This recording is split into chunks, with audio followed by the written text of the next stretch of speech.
আমার হাজবেন্ড আমার অনেক শখের, আমার হাজবেন্ডকে আমি যেতে দিব না। গাজীপুর সিটি কর্পোরেশনের ৩ নং ওয়ার্ডের সাবেক কাউন্সিলর শাহিন মোল্লাকে গ্রেপ্তারের সময় এমন কথা বলেন তার দ্বিতীয় স্ত্রী মিম। ভাই আসুন প্লিজ প্লিজ। না, আমার হাজবেন্ডকে আমি যাইতে দিব না। আমার হাজবেন্ড আমার অনেক শখের। শাহিন, কি জানে তুমি এখানে কি? রোববার ৮ মার্চ ভোর ৩টার দিকে কাশিমপুরের সদরগঞ্জের হাজী সালামের বাসা থেকে তাকে গ্রেপ্তার করে পুলিশ।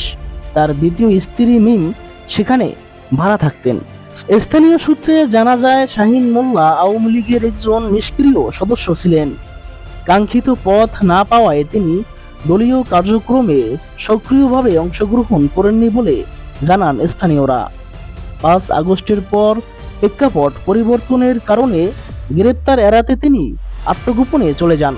কাশিমপুর থানার ওসি মোল্লা খালিদ হোসেন জানান, গাজীপুর সিটি কর্পোরেশনের ৩ নং ওয়ার্ড কাউন্সিলর শাহিন মোল্লাকে বিশেষ ক্ষমতা আইনে গ্রেপ্তার করা হয়। রোববার দুপুরে তাকে আদালতে প্রেরণ করা হয়েছে। আইনগত ব্যবস্থা প্রক্রিয়াধীন।